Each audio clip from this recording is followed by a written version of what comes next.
Jambo, karibuni sana to Mindcare Africa, where we heal nations and transform lives. My name is Kagondu Jnr, a counseling psychologist and also a transformational coach with Mindcare Africa. Like we promised last time, we shall be looking at some of the issues that are affecting us on a day-to-day basis and how to manage them, especially in a healthy way, considering that mental health and other related conditions is a dire need in the society.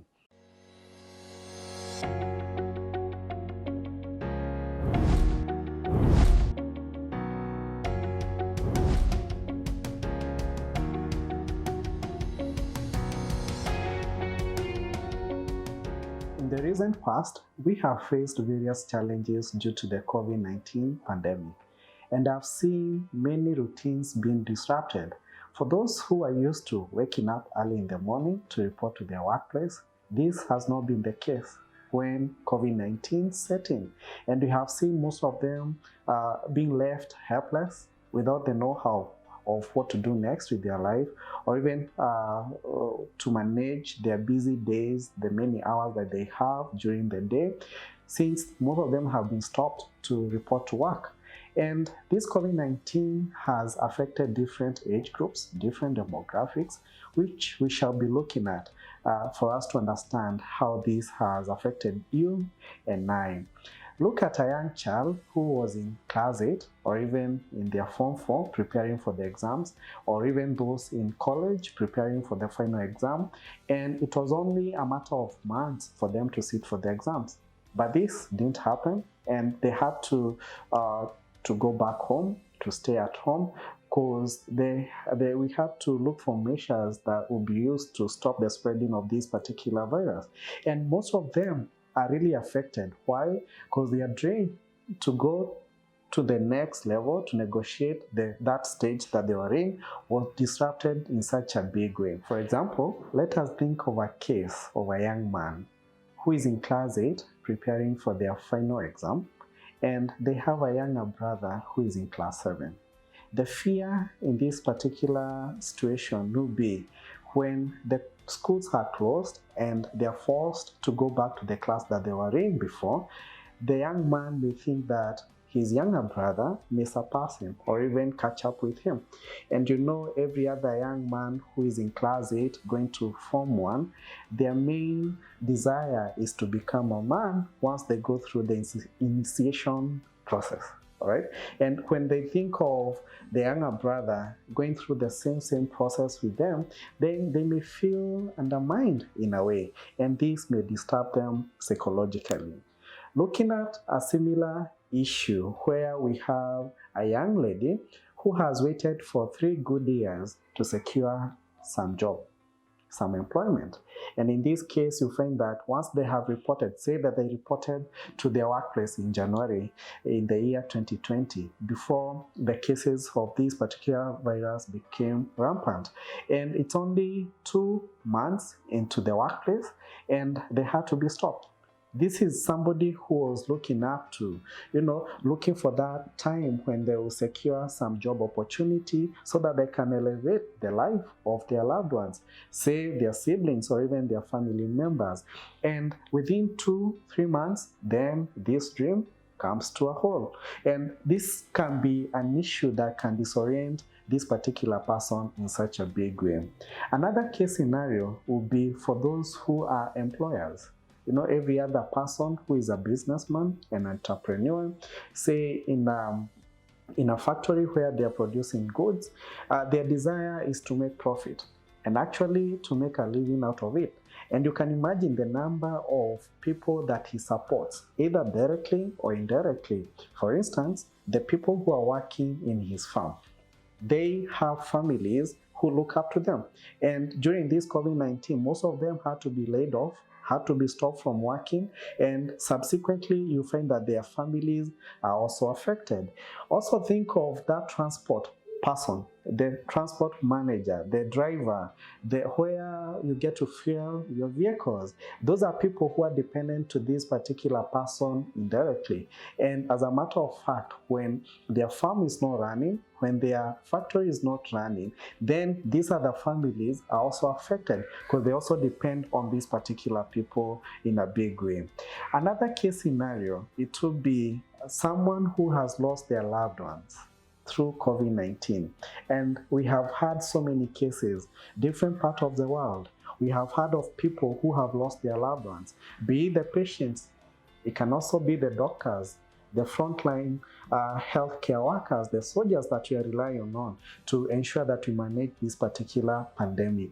And when you look at this, we're not only losing a life in this case, but also the people who belong to these loved ones, their family members, their friends, have also lost somebody who is very significant, when one who does play a very big role in their life.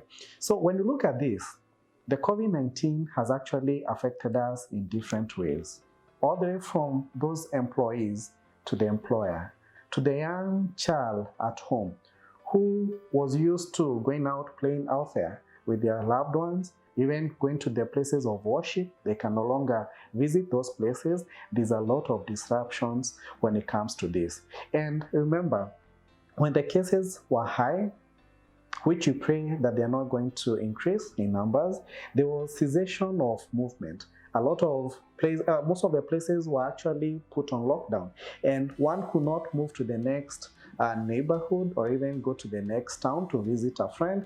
And like they told us, to maintain social distance, people actually took it by its word. And you found that most of them even kept off from interacting with their loved ones. And as much as, yes, it's good that you get to keep in touch with their loved ones, most of them, they never did that.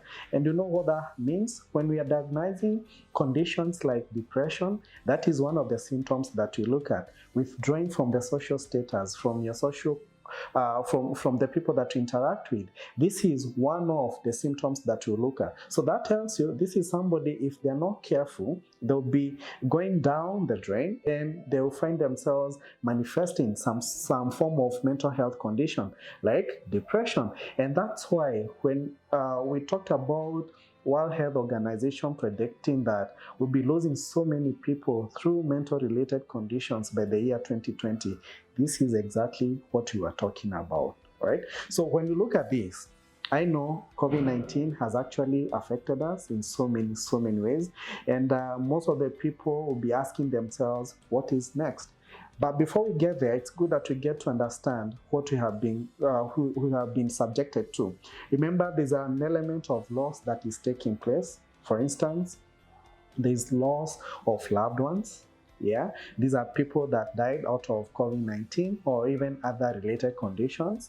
There's also a loss of role that this particular person was playing, say in their family or even at the workplace or even amongst their friends. The other thing, it would be the loss of opportunities. Look at this young person who had just secured their job, their first job after finishing college, and they had to be laid off. And this is somebody who was looking forward towards building their future. So there's an element of loss of opportunity in this particular situation. So you find that most people, when they go through loss, there's an element of emotional attachment to all this. And we do respond to this differently. But I recall, one of our friends that we look up to, one of the key figures in the world of psychology who has contributed a lot in this particular field, helping us understand what is the process that we go through. And this is Elizabeth Kubler-Ross. When you look at her work, dealing with people who are terminally ill, we can relate this to what is happening today as we deal with the losses that we have experienced. And for someone who has gone through any form of loss, be it loss of a loved one, opportunity, roles. There's a way that you do respond to this. And the first stage, it will be you get to receive the news with shock and denial. This is where you want to protect yourself in such a way you don't want to believe the fact that the loss has actually taken place. And you find most of the people saying, no, that can't be. It's not the truth. I know we were with my loved one the other day, and I can't believe that they are no more. Remember the COVID-19, within a very short time, it's taking the lives of so many people, and especially due to the breathing related complications. The other thing, it would be that particular person who had just secured their job, and they are told that they can no longer report to work. That feeling of denial that this is not happening. I've just secured my job, this opportunity to be working, and it's no longer there. So the shock and denial is one of the stages that you go through. The second one, it will be anger. And this is where you find that most people are so angry, not only with the person who has died, or even the employer who has stopped them from working, but also with we're having so many notions, so many stories talking about the source of COVID-19. Where is the virus coming from? Some will be, this is coming from the Far East, and there's a lot of blame game coming from everyone who is talking about all this. And there could be an element of anger towards this particular group of people. And we have seen so many of them being fought, people getting aggressive towards them because they believe that the reason why we're having all these changes in the world, and which is not really fair to this kind of person. Some may not be even be in a position to even tell what is happening around. So you may find somebody who is so angry with our brothers and sisters from the Far East just by the mere fact that they believe they're the cause of this particular virus. The other thing, it would be, you may find somebody who is so angry with their maker, the higher power, the one that they believe in. Some will be saying that, if God loved us this much, why would He allow us to go through this particular pandemic, this ordeal? And some will even stop going to their places of worship. Why? Because they are so angry with their maker, which is okay, for we are being human, for us to feel that way. I think this is one of the most important things that you need to understand, that this is a process that everybody will go through, and we understand why all this is happening. The other particular stage that they go through, it will be the bargaining stage. And this is where they say, if I didn't say ABCD, if we didn't do ABCD, then this will not have happened. And in most case scenario, it will be like when you have lost a loved one, and you're looking at the places that they have gone to, talking about what they have been subjected to, or looking at how we could have changed the whole situation. And this is where we have people using phrases like, if I did ABCD, then all this will not have happened. And for those who may have traveled to other countries, and by the time that they come back, they have their relatives being pronounced having acquired the virus, they may feel remorseful. They may also feel some sort of guilt. Reason being that they feel that the ones that they have subjected their loved ones to this particular pandemic. And in this case, we're talking about the COVID-19. And as a matter of fact, you may hear some of them saying, I wish I never traveled. I wish I never came visiting my loved ones, because if it weren't me, then this would not have happened. Once they negotiate the third stage, which is the bargaining stage, they do negotiate the fourth stage that we refer to as the depression stage.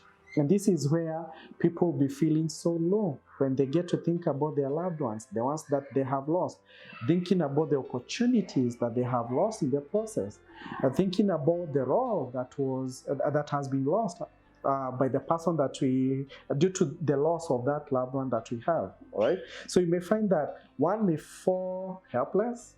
They may also get lonely. They may also feel like they want nothing to do with this world, and in most cases you may find them withdrawing from the people around them, from the social status. If you are in a WhatsApp group, you may find somebody leaving the group in what that which you refer mostly as lefting. You don't want to get involved or participate in those activities, and this tells you this is somebody who is really depressed. And some, if not supported in the right way, you may find them actually committing suicide, taking their life, because they feel worthless in the process. The last stage that we all aspire to get to, it will be the acceptance stage. And when you look at this is a situation whereby you get into terms with what is happening around you. And when you think about the effects of the COVID-19, the losses, the opportunities that you have missed, then you're okay. You get into terms believing the fact that, well, there ain't much that you could have done about the whole situation. And what you aspire is what to do next. The steps that you need to take for you to get to the next level, to get back to the normal way of living, right? And as much as this is a stage, this is a level that everybody aspires to get to, very few have the opportunity to get to that acceptance level. So when you look at these various stages that are really concerned with dealing with loss and grief, you may think that one may go through one single line, from all the way from shock and denial, getting to the anger, going to the bargaining, depression, then acceptance. But this is not the case. Remember, different people do respond to loss differently. Some may get from the first stage, shock and denial, and they may find themselves depressed. And the other minute, they're also bargaining. And when they think about the whole scenario, they may also get angry with their maker, with themselves, or even the person that has left them. So it's not a must that it goes in a straight line. It may actually fluctuate in a way, and this all depends on the kind of a person that you are. Remember, dealing with loss is different for different people. The way that you're able to come out of it, from the grieving process, may be as a result of different factors. One, it would be your past experiences that you have been through. For some who have experienced losses before, they may, though not in all cases, may actually be better placed in dealing with a new case of a loss. But this is not actually the case with everybody. Remember, each and every experience is totally different. You cannot equate it to the other events that took place in the recent past. The other thing, it would be the kind of the resilience level that you have. Some may actually have better coping mechanisms, unlike other people, and you may find somebody who is strong at willpower, getting to deal with the loss in a better way. They're able to come out of it, in a good way, in a better way compared to the other person who doesn't have a good coping mechanism. The other thing, it will be the kind of a support system. Remember, we always say that if you have a very good support system, then it will be very much easier for you to come out of it. And I have seen so many clients who are coming over for sessions, and you get to realize that if they have a very good support system, then it's much easier for them, unlike somebody who doesn't have someone to lean on to. Okay, and in most cases, you may find that your family is the best and the first support system that you have. You may also have family amongst your friends, people who are close to you, who can be a good support system for you, working with you, and not necessarily giving you advice on what to do while you're dealing with loss, but just by the mere fact that they stand next to you and supporting you to do a few things that will entail, dealing with that particular loss, right? So you may find that different factors, they do contribute to how we do respond to loss and grief. And with this in mind, then you can be able to pick where you are. Are you in a position to deal with it in a good way, or do you need some kind of support that you can use to come out of it, to come out of this particular situation? And this is loss and grief. When you look at this, many people will be asking themselves, what next? What should I do? What can I do to overcome the effects of COVID-19? And in this case, we are looking at the loss and grief. And one of the things that is very important for us is to appreciate the fact that COVID-19, yes, it has affected us differently, but it's common to humanity. Everybody has been exposed, all right? Because in most cases, you may tend to think that you're the only one who has been subjected to all these issues. But as a matter of fact, everybody has felt the pinch in one way or the other. Through that, you're not alone. And you know, they say that time and chance belong to all. Okay, but the matter of fact is that which that you do with the time, you know, that will help you to come out of it, to manage this particular effect of the COVID-19 in a very healthy and sober way. So when you get to appreciate that the COVID-19, the effects of COVID-19, they are not only affecting you, but this is something that is being felt by people around you across the globe, not only here in Africa, but also in other continents, say in Europe, talk about American continents, and also even the Far East, the Asian continent. Everybody is feeling the pinch. So we are not alone, and everybody should come into terms with that. So once you do that, then what you need to do next is to share some sense of compassion with yourself. It's always very important for you to be kind with yourself, because in most cases we want to beat ourselves, want to push ourselves to the limit, want to degrade ourselves, but that is not healthy. What is very important for us is to be kind to ourselves, because in most cases we never get to think about ourselves. And this is why it's very important for you to come out of this particular pandemic, the effects of this, to deal with them in a very good way. You have to be kind to yourself. And this is where self-care starts. You know, I know there has been a lot of changes when it comes to the routines. You know, when you wake up, what you're doing during the day, and before you get to retire to bed, there has been a lot of changes. And this is where you get to find new routines to deal with these particular effects, this particular pandemic.